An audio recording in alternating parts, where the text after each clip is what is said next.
Hola, bienvenidos a mi podcast, Del papel al aula, por mí, por Macanali. En esta ocasión les voy a presentar una perla del pasado, que fue una conferencia que dictó el doctor Pablo Latapizarre alrededor de si los investigadores pueden influir en las políticas públicas. Como está aquí en el título, la presentó en el 2008. Y pues se las presento un poco editada para quitar espacios o espacios en blanco, pero espero la disfruten.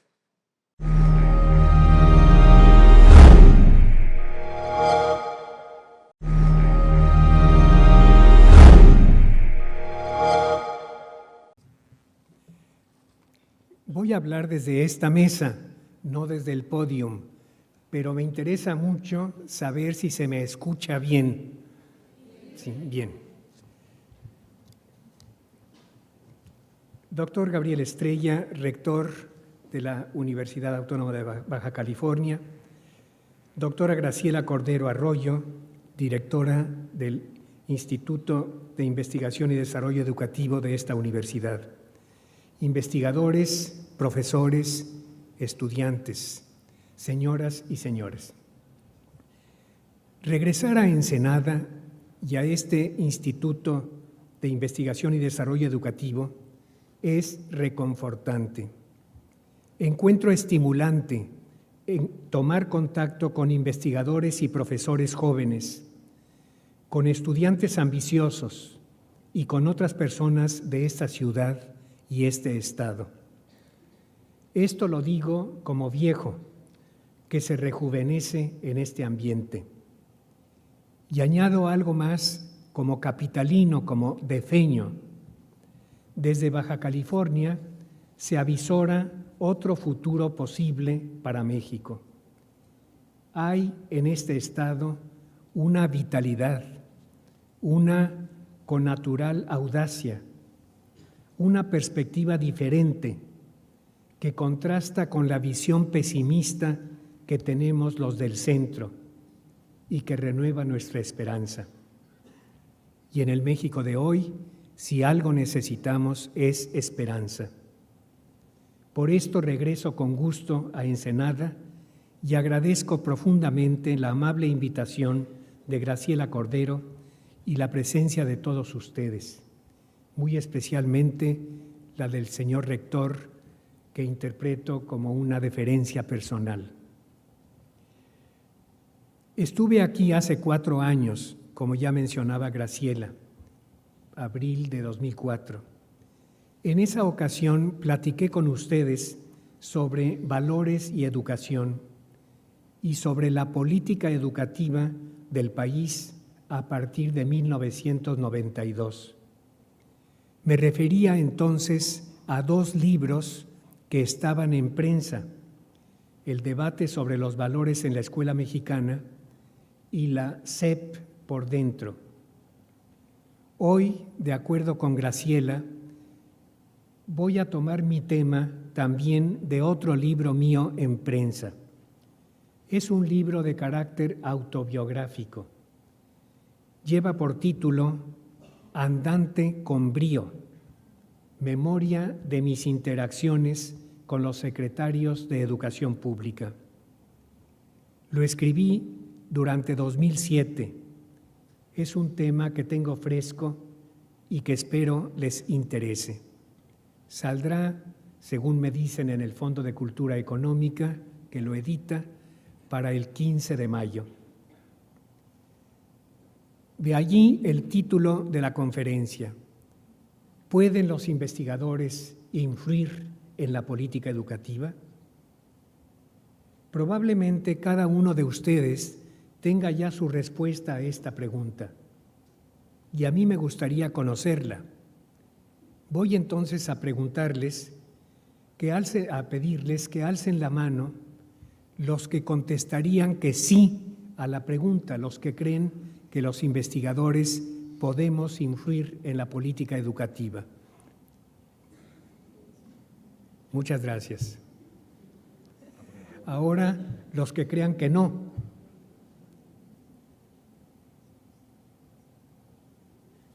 Bien. Ahora, aquellos que no hayan optado ni por el sí ni por el no, porque les pareció que la pregunta era muy simplista y la respuesta muy complicada. Esos son los más críticos de todos. Muchas gracias. Me gustaría que este mismo ejercicio lo contestaran nada más los investigadores que haya entre ustedes. Supongo que aquí hay profesores, estudiantes, pero ¿cuántos investigadores hay? Tanto de educación como de ciencias sociales o de ciencias naturales. Alcen la mano. Muchas gracias. Entre ellos, ¿quiénes contestarían que sí? Gracias. ¿Y quiénes que no? Bueno, parece que predomina entre los investigadores claramente una visión optimista de su trabajo. Creo que todos los investigadores tenemos algo de ilusos, ¿verdad?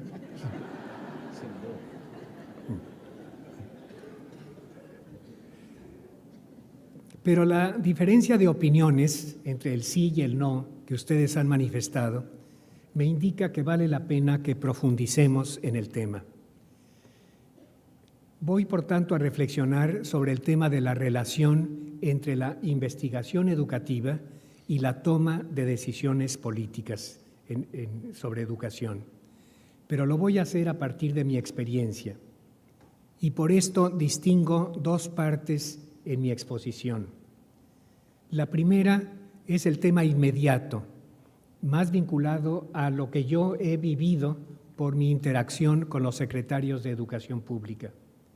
Y la segunda parte, de una manera más amplia y general, el tema mediato, la relación entre la investigación educativa y la formulación de políticas públicas.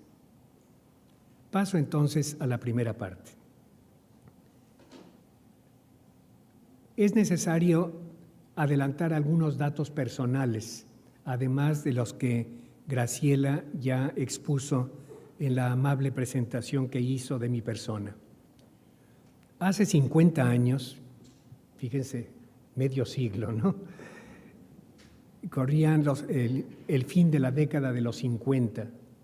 Yo pertenecía a la Compañía de Jesús, como se ha mencionado, había terminado los estudios ordinarios en esa orden religiosa y teníamos la opción de presentar a los superiores la posibilidad de algún estudio especial.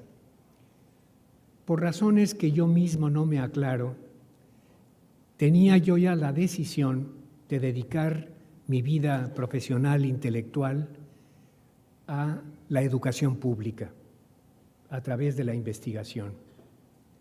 Propuse entonces ir a Alemania a sacar un doctorado que me llevó casi 5 años en la Universidad de Múnich y después de Hamburgo, y regresé a México en el año 1963. Fundé entonces el Centro de Estudios Educativos. Era una iniciativa sin antecedentes. No existía en el país lo que hoy pudiéramos llamar investigación sobre la educación. Había un pequeño grupo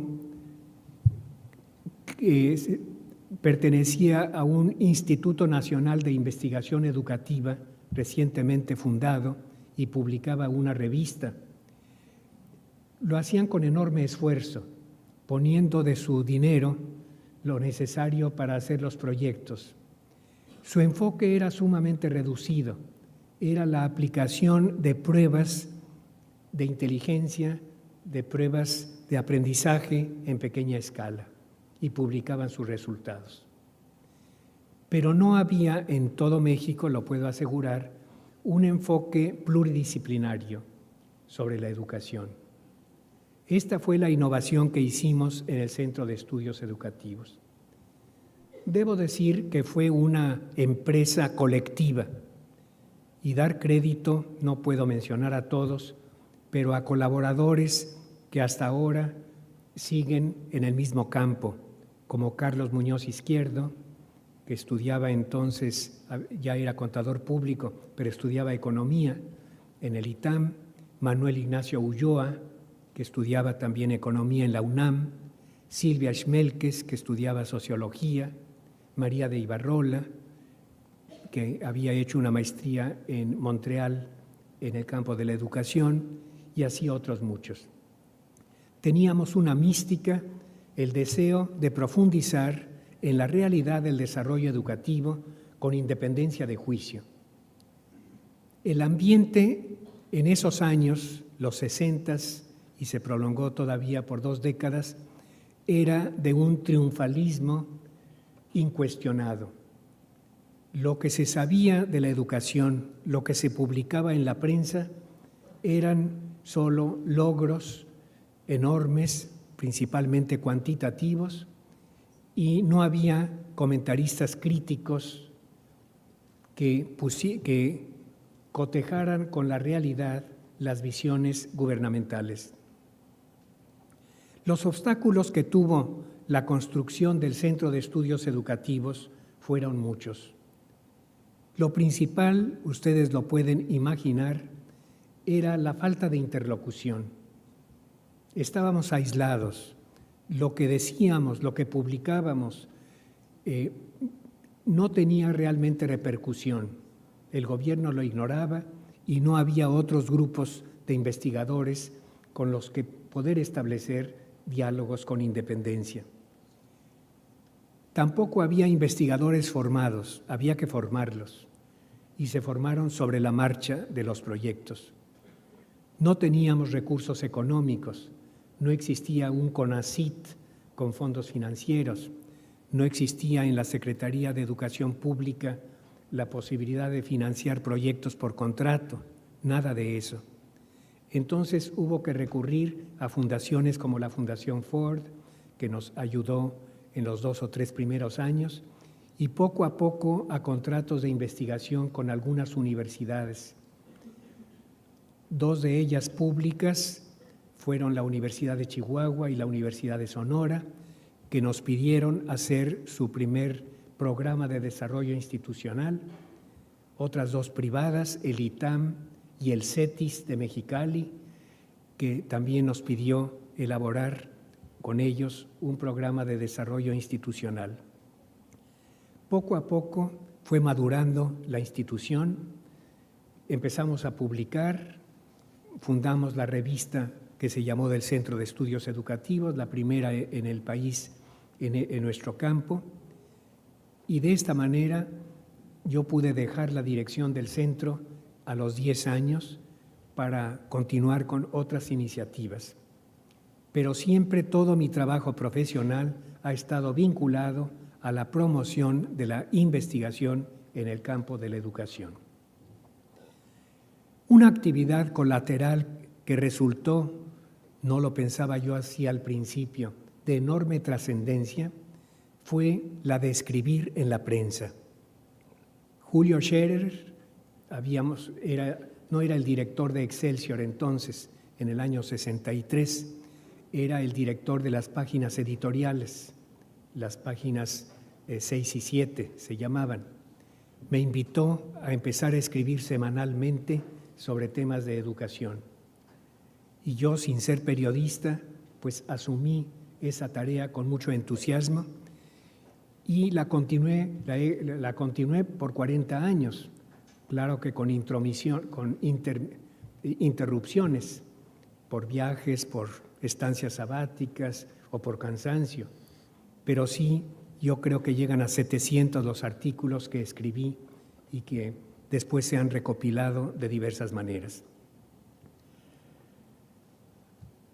Por esta razón, fui asumiendo un papel de crítico externo de la política educativa. Y esto va a ser importante al hablar del tema que vamos ya a abordar. El libro que voy a comentarles reconstruye y analiza mis interacciones con los secretarios de Educación Pública. Del año 1963 hasta el año noviembre de 2006. Allí corto el periodo. En ese lapso han pasado por la titularidad de la SEP 13 secretarios.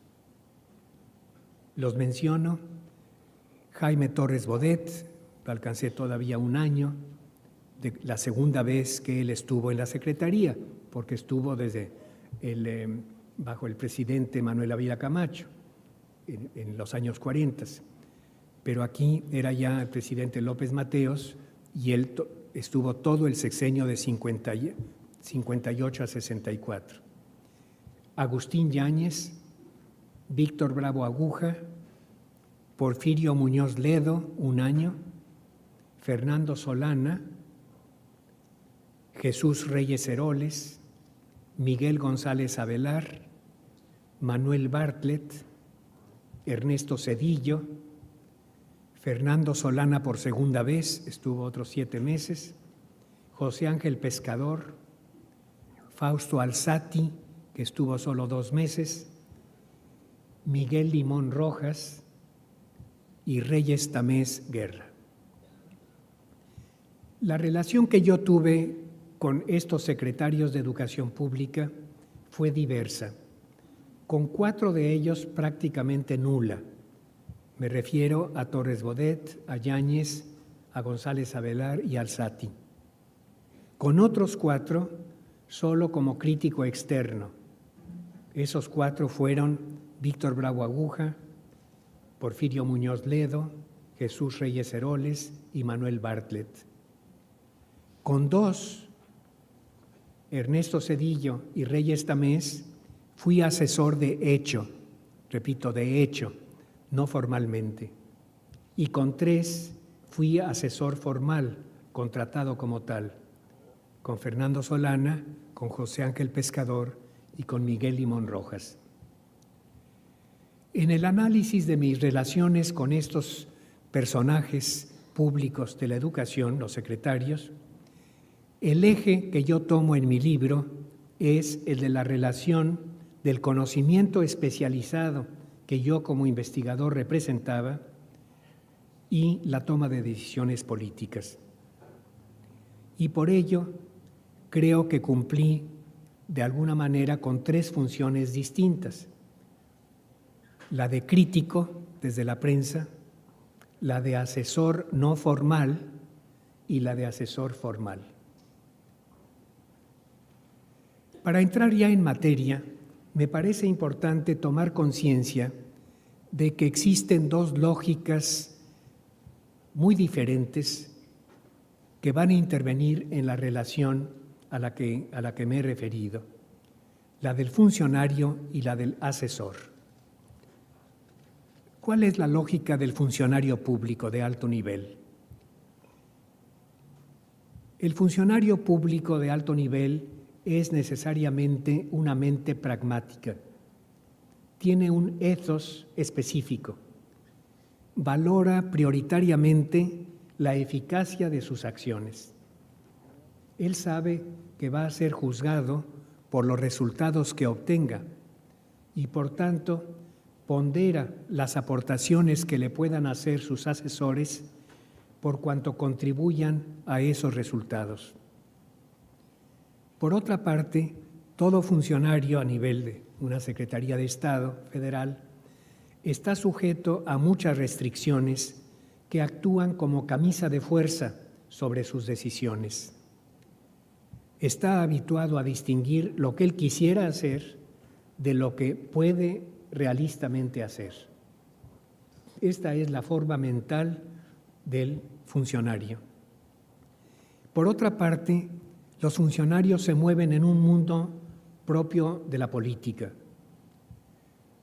Es un mundo en que hay un ambiente de suspicacias, de rumores no confirmados, situaciones frecuentemente delicadas de las que a veces depende su puesto, y viven necesariamente enfocados a estar alerta sobre ese terreno minado.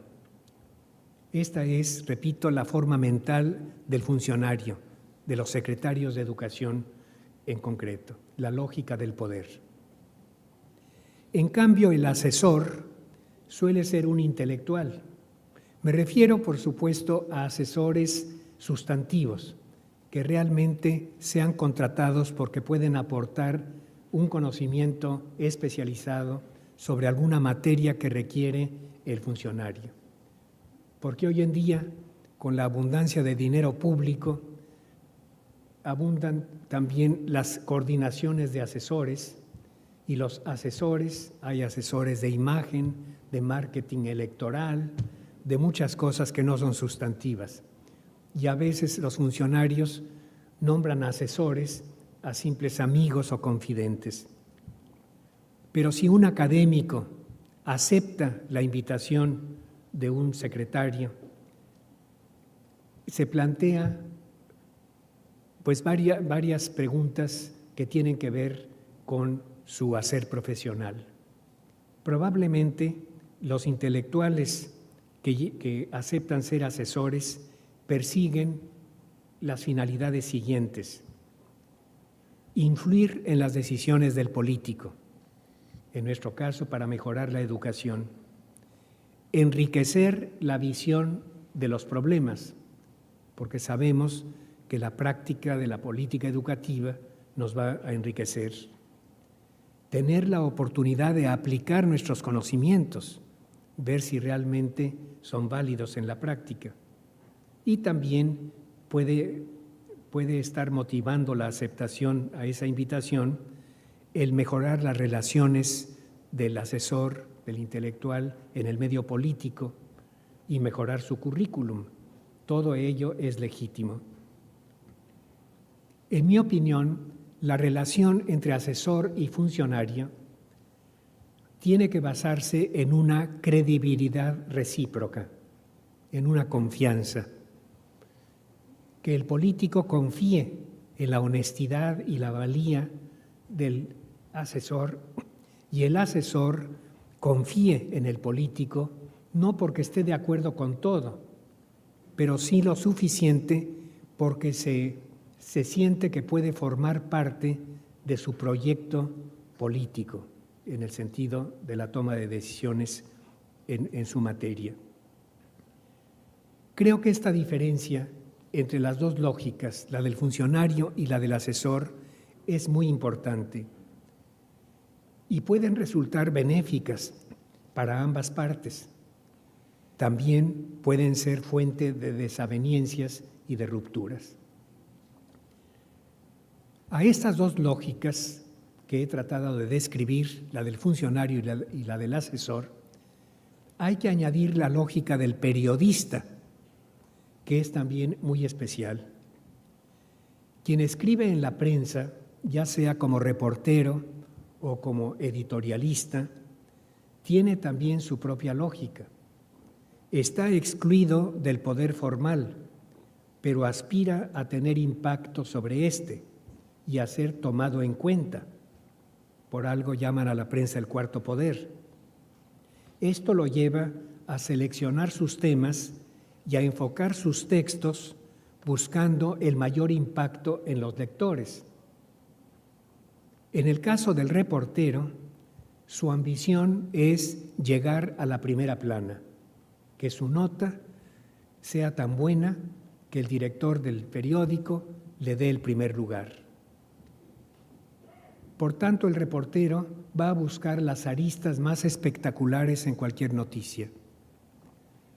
Él no siente que sea su papel formar opinión, exponiendo los pros y los contras, para que el lector pausadamente pueda decidir por sí mismo ante un problema. Lo que quiere es revelar lo oculto, descubrir alguna complicidad escandalosa. Su agenda personal es hacer carrera dentro del diario y lograr que le reconozcan sus triunfos. Ese es el caso del reportero, pero también el caso del articulista de opinión o editorialista se asemeja mucho al del reportero. Detrás de él opera la misma mecánica psicológica en lo sustancial. También él, y lo digo yo como articulista de opinión por muchos años, busca ser tomado en cuenta, busca notoriedad, impactar. Si no, no escribiría. Aunque dice que quiere formar opinión, rara vez expondrá los diversos puntos de vista del asunto tratado. Más bien va a sostener una opinión con preferencia a otras. Es importante, por tanto, tomar en cuenta que existen estos modi operandi, estas maneras de funcionar en la psicología de las personas, porque eso da lugar a agendas diferentes del funcionario, del asesor y del periodista. Yo en lo personal creo que desde entonces, desde los primeros años en que escribía en la prensa, era consciente de que estaba sujeto a esa mecánica, la del deseo de impactar, de ser tomado en cuenta. Aunque yo no ambicionara ningún puesto político, pues nunca lo hice, sí medía el éxito de mis artículos por su impacto en la opinión o en las decisiones gubernamentales. Esa era parte de mi realización personal, profesional, y la consideraba natural. Voy ahora a tratar de resumir las principales enseñanzas que tuve al interactuar con los secretarios de Educación con diversas funciones. En primer lugar, destacaría lo que acabo de referir.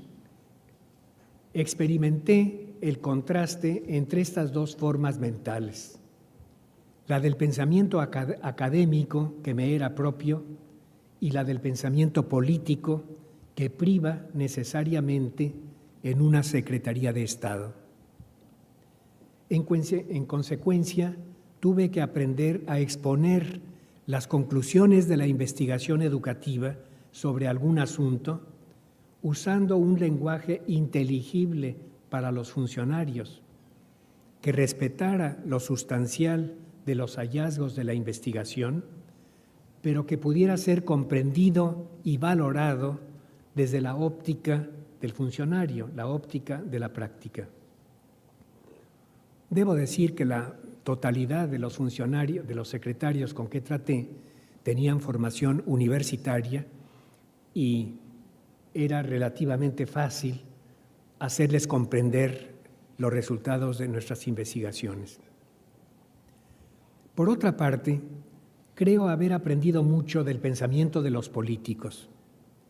Aprendí a revisar aquellos de mis conocimientos teóricos que pueden ser relevantes para la práctica desde la perspectiva de su aplicabilidad, o sea, con un enfoque realista que los investigadores generalmente no tenemos. Y esto es un complemento importante para todo investigador. Una segunda enseñanza fue comprender la complejidad de los problemas como se dan en la práctica y, consecuentemente, aceptar que los agentes de decisión tienen límites bastante más estrechos que los que solemos ver los investigadores. Los investigadores solemos proponer nuestras soluciones desde el ámbito de las verdades abstractas, sin ponderar los obstáculos que conlleva su implementación. Damos por supuesto que lo que demuestran nuestros datos debe ser implementado sin más. Y las cosas no son así. Para el político van a actuar muchísimas restricciones. Menciono 5 clases de restricciones. Las de índole política, pues él está sujeto a la voluntad de un superior y a la evaluación que ese superior va a hacer de su desempeño. Las de los poderes fácticos, como el sindicato de maestros, los gobiernos estatales, en el caso de un secretario federal, los medios de comunicación, los grupos de presión empresariales, eclesiásticos, etc. En tercer lugar, restricciones de carácter financiero, pues dispone de muy pocos recursos económicos para apoyar reformas o innovaciones.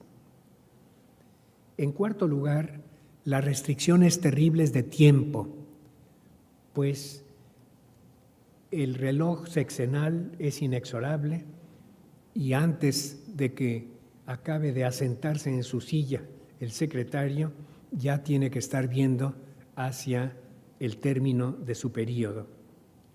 Y por último, las limitaciones de su propio equipo de colaboradores.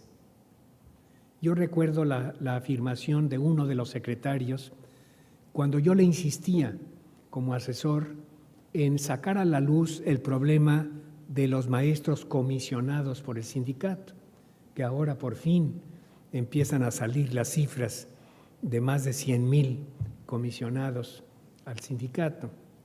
Y ya desde aquel entonces yo insistía con el secretario y me contestó lo siguiente: esa es una batalla difícil y de alto costo.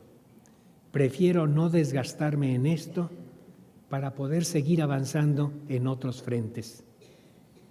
Yo creo que el día de un político está lleno de este tipo de juicios prudenciales. Como asesor, aprendí a ver desde dentro los asuntos que yo había estudiado desde fuera y a apreciarlos también en su perspectiva histórica, pues muchas soluciones que proponemos los investigadores tienen detrás de sí una larga historia de prueba y error que a veces no conocemos. Yo aconsejaría a los investigadores ver el revés de la trama de las soluciones que recomiendan, o sea, la historia política de los intentos que antecedieron a esas soluciones y las causas que determinaron o que tuvieran éxito o que fracasaran. Otra enseñanza de mi desempeño como asesor fue la de enriquecer mi visión de lo que es la política educativa. Inicialmente yo creía que el actor único de las decisiones políticas era el Ejecutivo Federal y concretamente el Secretario de Educación Pública. Así pensaba yo hace 40, 30 años. En realidad, ahora comprendo, lo fui comprendiendo poco a poco, que la política educativa es objeto de muchos actores, sobre todo ahora después del proceso de descentralización educativa y en la transición en que nos encontramos hacia un régimen más democrático, en que ustedes podrían enumerar pues por lo menos una docena de actores que intervienen en las decisiones sobre el desarrollo educativo. Lo anterior se liga con otra convicción fundamental que me dejó mi experiencia de asesor, que yo formulo así: la importancia decisiva de las mediaciones humanas. Y esto es algo específico de la educación. No se da probablemente en un secretario de Obras Públicas o de Comunicaciones o de Comercio Exterior, en que las decisiones se toman y se ejecutan. Pero en el caso de la educación van a intervenir muchos mediadores de esa decisión.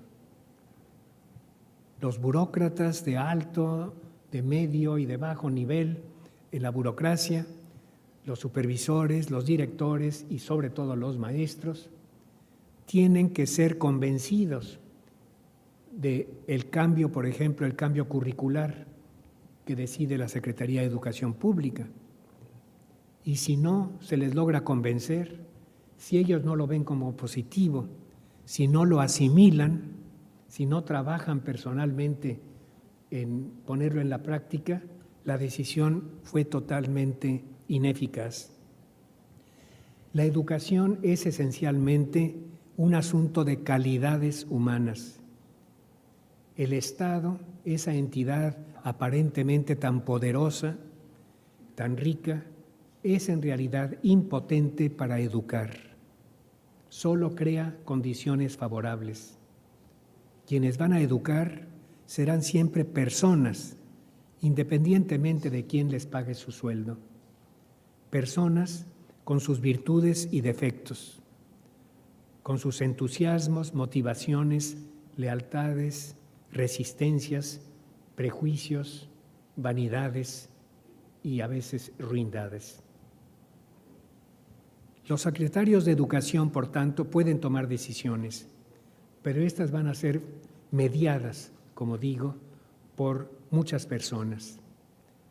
Unos maestros aceptarán la decisión, otros no. Por algo muchos maestros suelen decir, las autoridades pasan y nosotros permanecemos. Frase que tiene su razón de ser y que hay que tomar en cuenta cuando se quiere innovar algo en educación. Como asesor pude también acercarme un poco a la operación cotidiana del sistema escolar, lo suficiente para comprender, como lo creo ahora, que lo más importante que puede hacer un secretario de Educación Pública y lo que quedará cuando deje la SEP es lo que haga por mejorar el desempeño de los maestros. Quizás eso no figure con letras de oro en la memoria sexenal que deje, pero eso será lo realmente importante. Puede decidir que se hagan construcciones, pero las construcciones poco van a contribuir al mejoramiento de la educación. Las innovaciones curriculares pasarán. Las instituciones que cree envejecerán y probablemente se desvirtuarán al poco tiempo. Lo que cuenta para la calidad de la educación es el sentido de vocación de cada maestro, su entusiasmo por educar, su fe en que lo que hace vale la pena, su amor a sus alumnos. Y es el efecto acumulado de todas estas cosas lo que forma una tradición pedagógica, indispensable para que en un país se dé una buena educación. Esa tradición será lo que quede. Los países que ya la tienen, pienso en países más maduros democráticamente, con una historia de trabajo educativo de muchos siglos detrás, generalmente no se dan cuenta de todo lo que significa esa tradición. Y nosotros, que carecemos todavía de una sólida tradición, no la valoramos. Entonces, ese trabajo micro que puede de muchas maneras favorecer un secretario de Educación, no solo el federal, también los estatales, es lo que más va a contar para la historia de la educación. Una enseñanza más.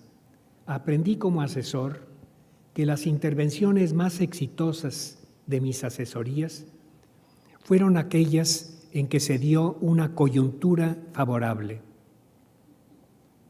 Un secretario puede estar convencido de la bondad de una propuesta, pero no podrá ponerla en la práctica hasta que llegue el momento adecuado. En la segunda parte de la conferencia voy a referirme más a esto. Y finalmente, compruebo ahora que otro aprendizaje que hice como asesor fue el de seguir siendo independiente. Contribuyó a esto la calidad humana de aquellos secretarios con los que traté, y sin duda también mi carácter y mi formación, así como mi propósito de no aspirar a ningún puesto público. Creo que todo asesor debe estar alerta para no convertirse en funcionario, sea por conveniencia personal o por la simple inercia del poder, sino mantener su independencia de persona y de académico. Y esto dependerá solo de él.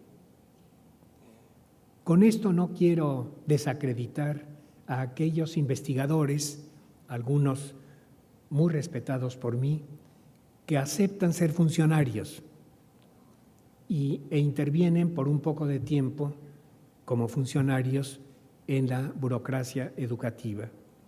Es parte de su proyecto de vida, pero yo lo considero, por un lado, menos eficaz de lo que ellos creen, porque en el fondo el investigador metido a funcionario va a encontrar las mismas obstáculos, las mismas limitaciones que tienen los demás funcionarios. Puede ciertamente aportar luz sobre los problemas, introducir a personas que él conoce, conocedoras de diversos temas, o sea, vivificar académicamente la burocracia, pero su eficacia será tan limitada como la de la mayor parte de los funcionarios. Pues estas son la lista incompleta y quizás expresada muy burdamente de las enseñanzas principales que yo aprendí como asesor de los secretarios de Educación Pública. Pasamos a la segunda parte. Decía yo que en ella vamos a tratar de ampliar la visión y tratar ya, a partir de mis experiencias personales, pero ya más sustantivamente, el tema de la relación entre investigación educativa y toma de decisiones políticas. Este es un viejo tema. Lo hemos tratado muchos investigadores y ustedes lo pueden encontrar en publicaciones nuestras desde hace más de 30 años.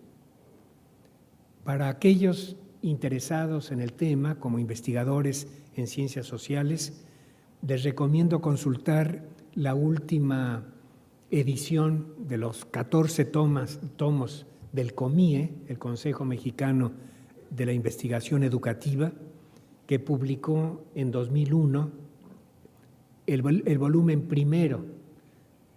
Allí Eduardo Weiss y Rolando Maggi han reconstruido las teorías que se han ido formulando desde el año 77 sobre el tema de la relación entre investigación educativa y formulación de políticas públicas en educación. Destacan las diversas hipótesis que se formularon y recogen las recomendaciones que se hicieron por diversos investigadores. La principal conclusión respecto a la eficacia de la investigación educativa que yo saco ahora, después de tantos años de lidiar con este problema, es que pude comprobar la validez de una hipótesis que Carlos Muñoz Izquierdo formuló hace 27 años. Para hablar de este tema, Carlos distingue tres procesos. Un proceso que es el científico metodológico, por el cual el investigador se hace las preguntas de investigación, formula sus primeras hipótesis, diseña su método, etcétera, desarrolla todo su proyecto y lo va ejecutando al ritmo al que se puede ejecutar ese proyecto, y así llega a sus conclusiones. Tiene, por tanto, este primer proceso científico sus características propias, su independencia. Un segundo proceso, dice Carlos Muñoz, es la difusión de los resultados. En este caso es un proceso social, por el cual esos resultados expuestos en una conferencia, en un artículo científico, en un libro, en un programa de televisión, van llegando a los diversos públicos destinatarios. También tiene sus propias reglas, sus propios ritmos. Pero el tercer proceso es el proceso político, que es el que sigue por el juego de intereses, el que involucra a los tomadores de decisión. Y este también tiene sus características propias. Dicho esto, Muñoz Izquierdo sostiene que los conocimientos derivados de investigaciones que proponen innovaciones en el sistema escolar solo podrán ser eficaces cuando en el proceso político se den las condiciones favorables para adoptarlos. Solo entonces se adoptarán las decisiones recomendadas por los investigadores. Y él lo prueba, cuando escribía esto hace 27 años, con muchos ejemplos. Yo pude comprobar en muchos casos, en mi experiencia de asesor, que así funcionan las cosas. En mi libro explico en detalle 3 casos. El primero, las decisiones que tomó el secretario Fernando Solana en 1978 para lanzar el programa para todos los niños, que fue el primer gran programa federal orientado explícitamente a mejorar la equidad en la distribución de oportunidades de primaria. Para esto se aprovecharon muchas investigaciones sobre equidad educativa que habíamos realizado los investigadores durante 15 años.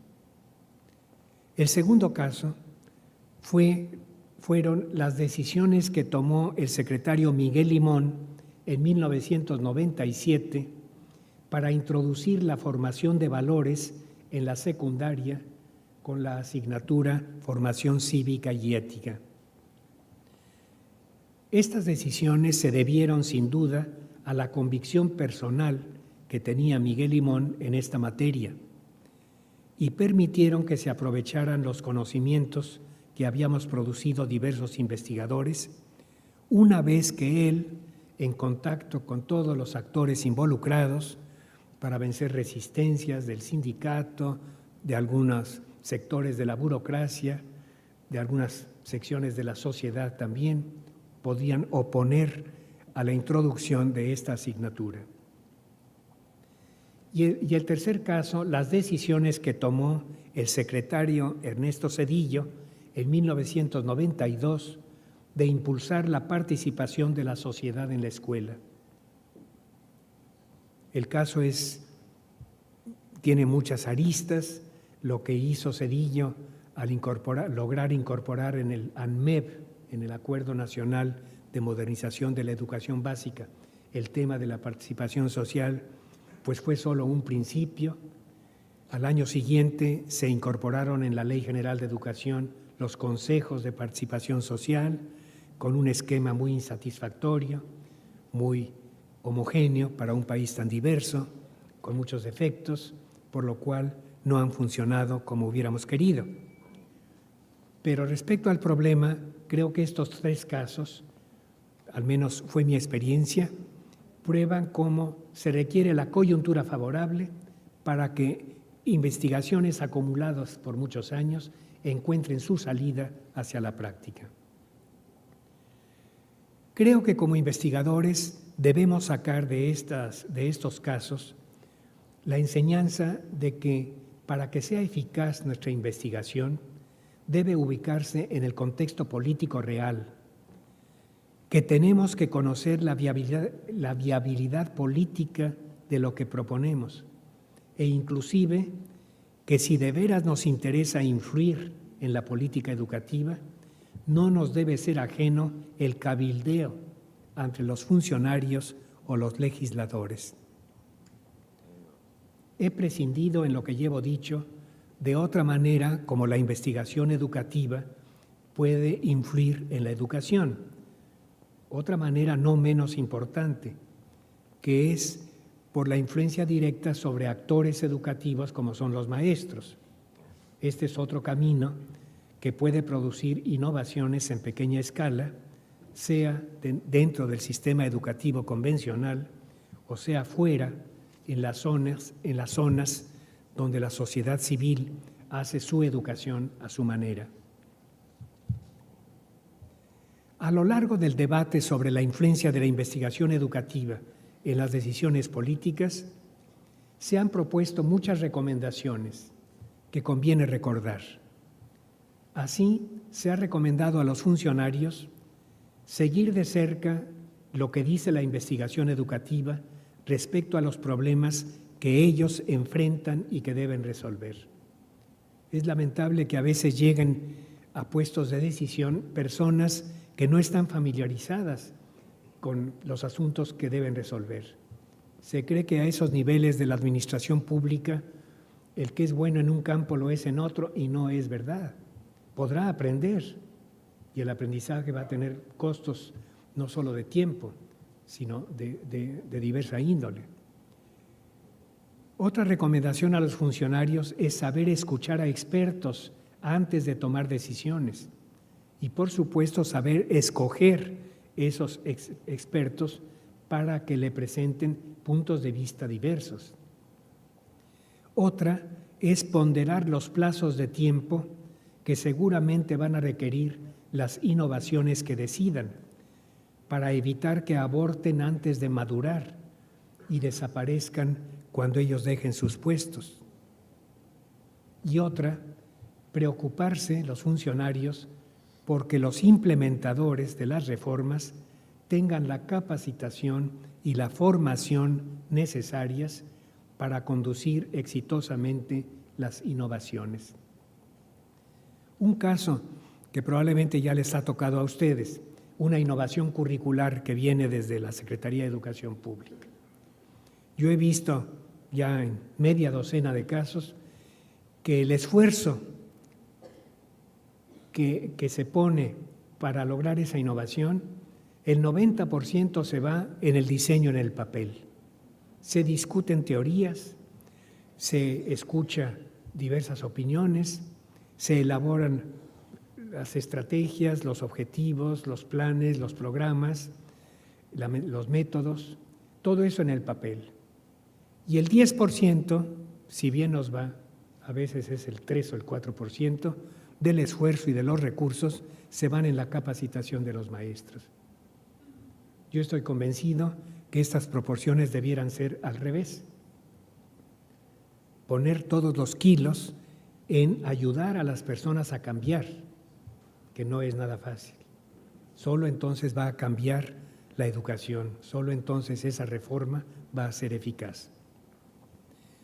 Por otra parte, a los investigadores también se nos ha recomendado, resumo las principales recomendaciones, preocuparnos por difundir adecuadamente los resultados de nuestros estudios, tratándose de estudios que desembocan en aplicaciones, en recomendaciones aplicadas, y no solo preocuparnos por publicarlas en revistas académicas. La revista académica no va a llegar al decisor, al agente de decisión. Le va a llegar un resumen, le va a llegar una noticia de prensa. Entonces, el autor del artículo académico tiene también que incorporar en su estrategia de difusión otras maneras de comunicación. Además, si nuestras conclusiones son contrarias a las de otro investigador, esto sucede con mucha frecuencia en problemas complejos, debemos ser conscientes los investigadores que los agentes de decisión difícilmente las van a seguir. Nos dirán, tú nos dices A, pero fulano nos dice B. ¿Cómo quieres que yo lance un programa basándome solo en tus opiniones o en tus resultados? Pongo, por ejemplo, el efecto de la educación preescolar en la capacidad de aprendizaje del niño. Hay muchas investigaciones con resultados muy dispares, sobre todo respecto al tiempo en que ese bono de ganancia que tiene el niño con preescolar se va a ir reabsorbiendo y ya en tercero o cuarto grado de primaria desaparece. Sobre esto hay mucha discusión en la investigación sobre la inteligencia infantil y el efecto de preescolar. Otra recomendación es conocer con seriedad los intereses que están en juego en las decisiones de política educativa que recomendamos. Hay muchos grupos de interés. Los americanos usan la palabra stakeholders. Yo no encuentro una traducción adecuada. Son los grupos de interés que tienen sus propias agendas y racionalidades. Incidir sobre ellos supone saber seleccionar los argumentos adecuados para convencerlos. Sobre este tema hay dos autores americanos, uno venezolano-americano, Fernando Reimers, y el otro, Noel McKean. Los menciono porque entiendo que uno de ellos ha venido por acá al instituto. Han estudiado mucho este tema de cómo se comportan los diversos grupos de interés ante una decisión y cuál es el papel del investigador para aportar la información adecuada a la solución e inclusive para que la decisión que se tome no sea la que originalmente proponía el investigador, sino la que convence al conjunto de todos los grupos de interés. Y finalmente, una recomendación que considero especialmente importante. Cuando empezamos un proyecto de carácter aplicado, debiéramos invitar a los funcionarios que van a intervenir en la puesta en marcha, en la puesta en ejecución de las conclusiones, a incorporarse al proyecto. Desde que lo estamos diseñando, invitar a ese funcionario para que se empape de la problemática, que sienta que el proyecto es suyo, que vaya interviniendo en las diversas etapas y de esta manera las conclusiones podrán ser más fácilmente aceptadas por él. Debo ya concluir para dejar algo de tiempo a las preguntas de ustedes. Y concluyo con 3 ideas. Primero, yo creo que en México hemos avanzado mucho en el acercamiento entre investigadores de la educación y funcionarios de alto nivel. Desde la perspectiva histórica que tengo yo por mis años de trabajo, puedo asegurarlo. En el ámbito federal y en muchos estados suele haber una buena comunicación que no se daba hace 15 años. También la prensa ha hecho enormes progresos que comprobamos si comparamos la cantidad y calidad de las notas sobre educación que hoy salen en los periódicos con lo que aparecía hace algunos años. Diríamos que ha emergido una incipiente cultura educativa que ha ido permeando el ámbito de la política. Esto, no obstante, nuestros sistemas de gobierno todavía permiten que lleguen a puestos de decisión personas que desconocen el campo de la educación, y esto nos expone, en algunos casos, a decisiones equivocadas o al menos a que se pierda mucho tiempo hasta que los nuevos funcionarios aprendan lo que no saben. Hay transiciones sexenales que de hecho han interrumpido reformas valiosas en marcha, por la sola razón de que los funcionarios que entran no las conocen, o lo que es peor, porque continuarlas supondría reconocerle su mérito a los gobernantes anteriores. El costo del tiempo perdido, por cierto, nadie lo contabiliza, aunque signifique años de vida perdidos para millones de niños y de jóvenes. Segunda idea con la que concluyo. Los investigadores no podemos desentendernos de las variables políticas de las que depende la eventual adopción de nuestras recomendaciones. Una parte del juego de la eficacia de la investigación educativa está en nuestras manos y tenemos que aprender ese juego.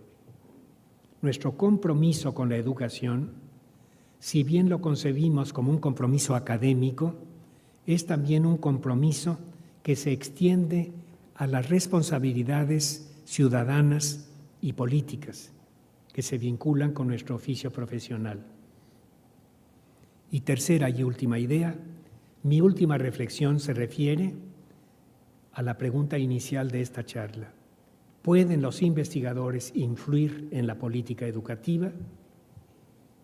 Yo espero que mi respuesta haya ya quedado clara. Por supuesto que sí, contesto yo, pero en forma limitada y con ciertas condiciones. La principal, la de que hay que esperar coyunturas políticas favorables. Pues esto es lo que he querido compartir con ustedes a partir de mi experiencia personal. Muchas gracias.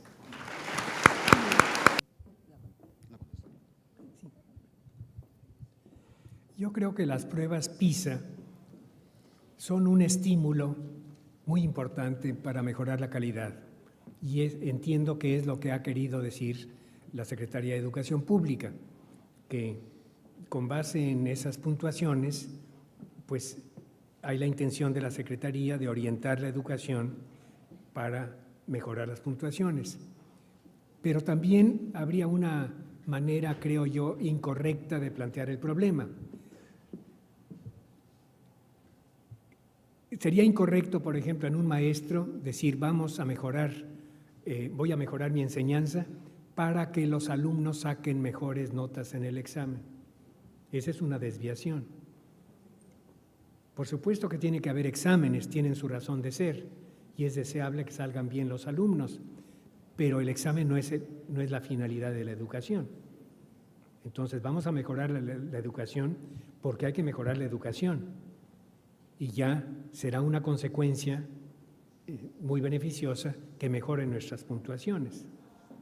Pero, por ejemplo, yo no estoy de acuerdo con que en el programa sectorial se proponga una mejora en las pruebas PISA cuantificada en la manera de pasar de tantos puntos a tantos puntos en tantos años. En primer lugar, ¿por qué? Debemos, para estar a la altura de otros países, eso tampoco me parece que sea el parámetro de juicio adecuado. Cada país tiene su propio ritmo, su propia tradición, sus propias posibilidades. No debemos compararnos con otros, aunque la referencia nos es muy ilustrativa, sino compararnos con nosotros mismos. Independientemente de que el salto en el puntaje que propone el programa sectorial me parece a mí imposible de lograrse en el plazo que establece, creo yo que puede darse lugar a que se interprete que estamos poniendo al servicio educativo, al sistema educativo al servicio del examen internacional PISA, lo cual sería un error. Es mi manera de pensar al respecto.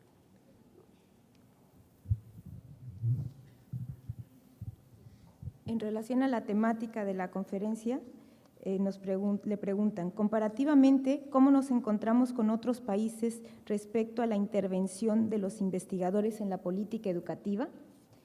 ¿Y de qué manera podemos vincular a los funcionarios en los futuros retos educativos para que se lleven a cabo?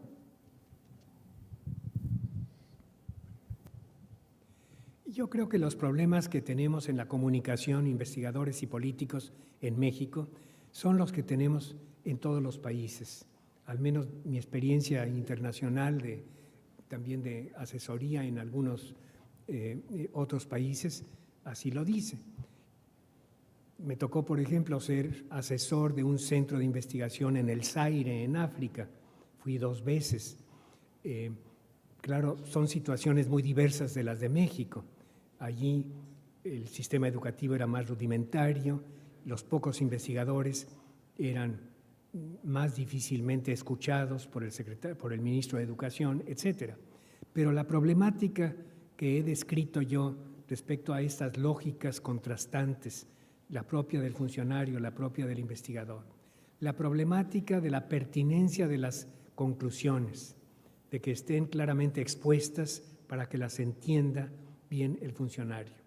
Y sobre todo la problemática de la dependencia que tiene la adopción de una decisión por alguna coyuntura política favorable, eso creo yo que es válido en cualquier país. En países donde está muy descentralizada la educación, Estados Unidos, por ejemplo, pues este problema es muy distinto. Las decisiones que se toman a nivel de cada estado o incluso de cada condado, de cada municipio, pues dependen de un conocimiento experto mucho más limitado de lo que sería si se tomaran a nivel nacional. También se toman en Estados Unidos algunas decisiones a nivel federal, pero realmente son pocas, son más bien apropiaciones del Congreso para favorecer ciertas acciones, por ejemplo, del aprendizaje del niño temprano, de aprendizaje de matemáticas, ustedes conocen esos casos. Pero comparando con otros países, yo creo que para nuestra coyuntura, nuestras circunstancias, la manera como se ha desarrollado tanto la política educativa, que se ha ido sofisticando en los últimos 30 años, como la investigación educativa, que ha crecido enormemente, va siendo bastante adecuada esta interrelación entre investigadores y funcionarios.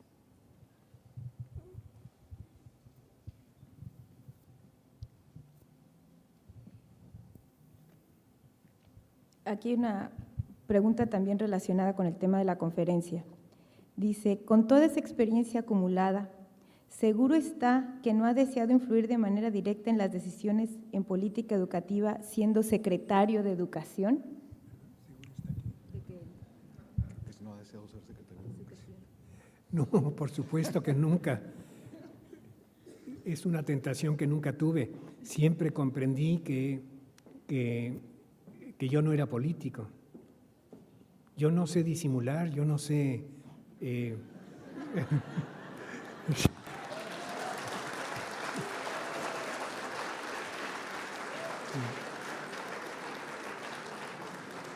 Digo, y la franqueza también tiene sus costos. He perdido muchos amigos también, ¿no?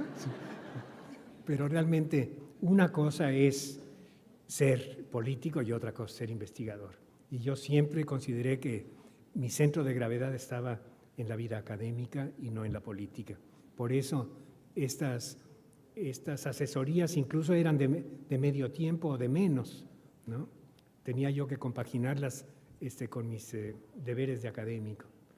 De modo que esas son decisiones personales, pero también reconocimiento pues, de la manera de ser de uno y de las propias limitaciones, ¿no?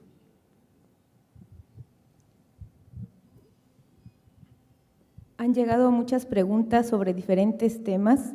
Desafortunadamente no vamos a poder contestarlas todas. Voy a leer la última pregunta para don Pablo. Dice, ¿hay alguna situación que usted haya querido influir para implementarse en algún sexenio en política educativa y que no se haya llevado a cabo? ¿Me permite el texto?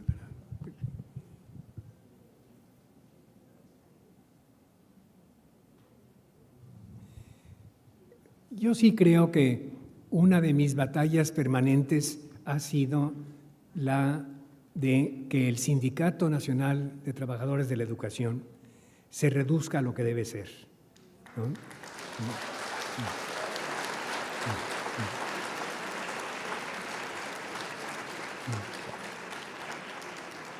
Es muy importante que los derechos laborales de los maestros sean protegidos por su asociación gremial. Tienen todo el derecho y todo ciudadano debe estar de acuerdo con eso. Pero, como ustedes conocen muy bien nuestra situación, en México se ha dado, por circunstancias políticas y con la complicidad del Estado, un proceso de desbordamiento de funciones en el CENTE, que ha sido sumamente perjudicial para la educación, para la calidad y sobre todo para la profesión de maestro. Yo digo que es una profesión despojada, una profesión que no ha tenido el ámbito de independencia que merece tener. Toda iniciativa de un grupo de maestros es en el acto sofocada, cooptada, apropiada por el sindicato y si no, no vale. Tiene que ser pasada por el sindicato, manejada ante las autoridades por razones de conveniencia política y todo eso redunda en un enorme empobrecimiento de la profesión de maestro y de la práctica educativa. Necesitamos grupos de maestros independientes que discutan sus problemas, que tomen sus decisiones, que tengan su innovación. Necesitamos un ámbito mayor de autonomía escolar en cada plantel. No digo la autonomía total, que a veces se habla de autonomía de las escuelas de una manera general, y yo creo que puede ser muy perniciosa para escuelas muy débiles, muy pequeñitas. Pensemos en una escuelita rural en la Sierra Tarahumara, ¿no? Allí difícilmente podemos pensar que la escuela se enriquece diciéndole que es autónoma, si no tiene recursos ni interlocuciones, etcétera. Pero esa autonomía relativa es beneficiosa para toda escuela. Que la escuela sea un punto de encuentro no solo de corrientes ideológicas para educar para la tolerancia que tanta falta nos hace en México, sino un punto de encuentro también de intereses diversos para matizar la educación que se da en esa escuela. para ir creando la propia tradición de esa escuela, en la que se enfatiza más, qué sé yo, la ecología o la formación ciudadana o las matemáticas. Toda escuela tiene derecho a eso. Y los maestros tienen derecho también a ir creando esa tradición conforme son profesionales, no lo olvidemos. Entonces, mi lucha por esta reducción de las influencias del CENTE en lo que no debe influir, pues ha sido constante y debo decirlo, con muy pocos resultados, porque pues son tales las cosas que están en juego que los resultados no se ven. Este sexenio pues augura continuar esta tradición. Se está proponiendo ahora un pacto nacional para la evaluación de la educación, en la que también parece que se le da un lugar especial al sindicato, que a mi manera de ver sería fuera de sus funciones propiamente gremiales. Es mi manera de pensar. Les agradezco mucho su presencia y sus preguntas.